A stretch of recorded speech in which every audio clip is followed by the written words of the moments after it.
Kung kaligtasan ng kaluluwa ang pag-uusapan, wala tayong makikitang kahit isang verse na para ma-receive mo ang kaligtasan, mag-pray ka. Saan natin nakuha yan? Sa tradisyon, hindi biblical yan. Believe to receive, not pray to receive. Amen.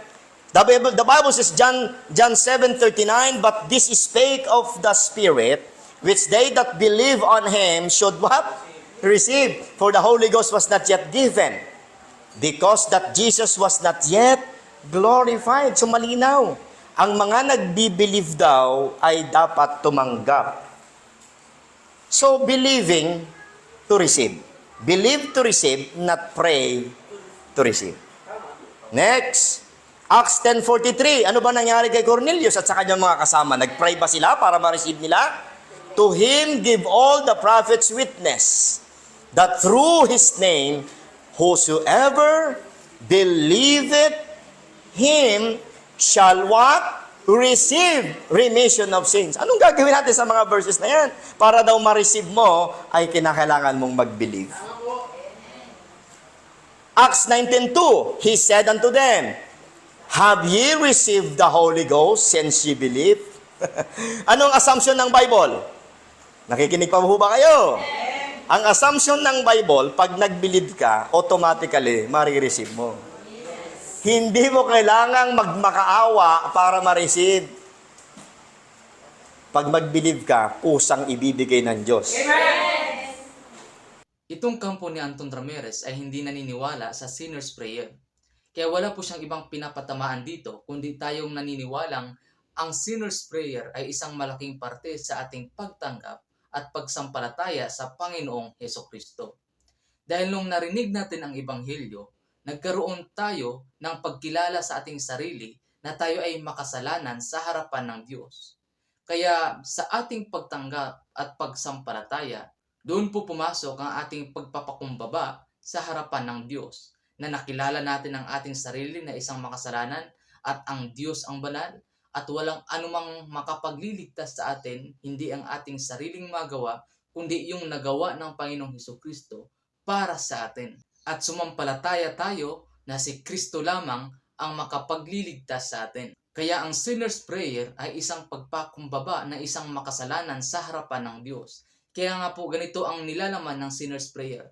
Panginoon, ako po isang makasalanan at hindi ko po maililigtas ang aking sarili mula sa kapahamakan sa impyerno. Kaya tinatanggap kita, Panginoon, sa aking puso bilang aking Panginoon at tagapagligtas. Ako po'y sumampalataya na ikaw ay napako sa krus, na ilibing at nabuhay muli sa ikatlong araw. At yan po, Panginoon, ang kaligtasan na ibinigay niyo po sa akin. Yan po ang nilalaman ng ating sinner's prayer. At yan ay napakalaking parte ng ating pagtanggap at pagsampalataya sa Panginoong Hesukristo. Dahil alam natin na bilang makasalanan, tayo po ay mapapahamak sa kapahamakan ng impyerno kung hindi tayo sasampalataya sa Panginoong Hesukristo. Kaya pinagkakatiwala natin ang ating kaligtasan sa Kanya at hindi sa ating relihiyon at hindi sa ating mga sariling gawa. Dahil sabi ng Biblia, hindi tayo naligtas sa pamamagitan ng ating sarili sapagkat ang kaligtasan ay regalo ng Diyos. Ngayon, ang sabi ni Anton Ramirez na walang ni isang talata na nagsasabi na mag-pray ka para maligtas. Bago natin ipakita mula sa Biblia na may naligtas sa pamamagitan ng panalangin o pagpapakumbaba sa harap ng Diyos, basahin muna natin kung ano ang ibig sabihin ng prayer. Ito ang kahulugan ng prayer.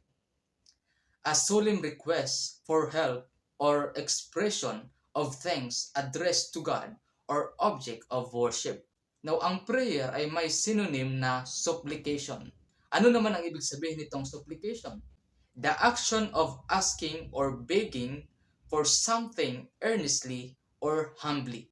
Kaya sinabi din po ni Anton Ramirez na hindi ito pinagmamakaawa ang kaligtasan. Ipapakita natin ngayon mula sa Biblia na may naligtas sa pamamagitan ng panalangin. Ang sabi dito sa Luke 23, alam niyo na po ang kwentong ito ay tumutukoy sa dalawang magnanakaw na katabi ni Kristo nung siya ay naipako sa krus.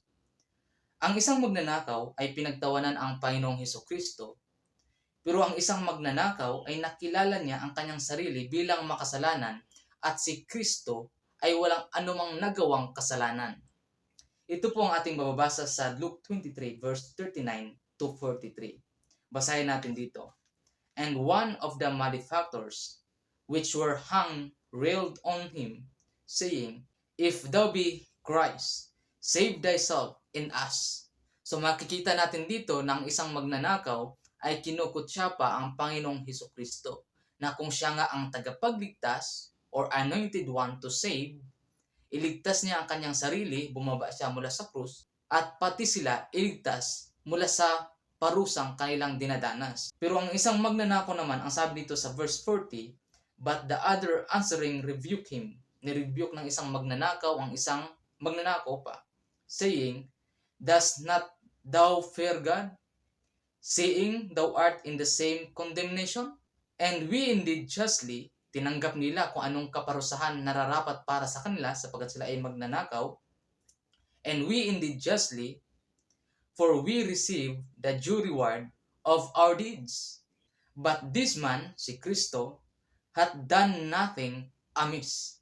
So ang isang magnanakaw ay kinilala niya ang kanyang sarili na isang makasalanan at yung parusa na kailang tinanggap na pagkapako sa krus ay kabayaran ng kailang pagiging makasalanan na bilang magnanakaw.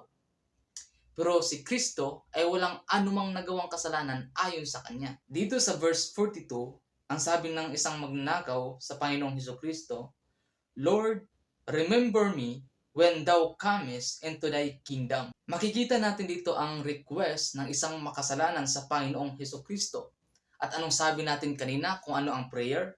A solemn request for help or expression of thanks addressed to God. Nung makilala ng isang magnanakaw ang kanyang sarili bilang makasalanan, siya ay nag-request sa Diyos na siya ay alalahanin kapag si Kristo ay napunta o nakarating sa kanyang paraiso. At ano ang sagot ng Panginoong Hesukristo? Sa verse 43, Verily, verily, I say unto thee, today shalt thou be with me in paradise. Nag-request ang isang magnanakaw o nanalangin sa Panginoong Hesukristo na siya ay alalahanin. At ang sagot ni Kristo, ngayon din, dadalhin kita sa paraiso. So makita natin dito mga kapatid, na mayroong nakasulat sa Biblia na ang isang makasalanan ay nanalangin sa Diyos at siya ay niligtas ng Diyos. Kaya ang sinner's prayer ay napakalaking parte sa ating pagtanggap at pagsampalataya sa Panginoong Hesukristo. Sa ating pananampalataya at pagtanggap sa Panginoong Hesukristo, hindi pwedeng wala diyang sinner's prayer or pagkilala sa iyong sarili na isang makasalanan at kailangan mo ng tagapagligtas. Itong kampo ni Anton Ramirez na hindi naniniwala sa sinner's prayer pero nagsasabi na sila daw ay sumampalataya sa Panginoon, hindi katakataka na ang mga taong ito ay hindi ligtas dahil hindi sila naniniwala sa sinner's prayer ng isang makasalanan na pagpapakumbaba sa Diyos, pagkilala sa kanyang sarili na isang makasalanan at nangangailangan ng tagapagligtas. At ang sinner's prayer na ito is a work of faith by hearing the word of God. Kaya sabi sa Romans 10 verse 17, For by faith cometh by hearing, and hearing by the word of God. Kung ang isang tao ay nagsasabi na siya ay may pananampalataya, pero wala siyang pagkilala sa kanyang sarili na isang makasalanan at kailangan niya ng tagapagligtas, ang kanyang pananampalatayang iyon ay patay at pagmamataas sa kanyang sarili. Kaya mag-ingat po kayo sa mga taong ito na nangangaral at hindi naniniwala sa sinner's prayer.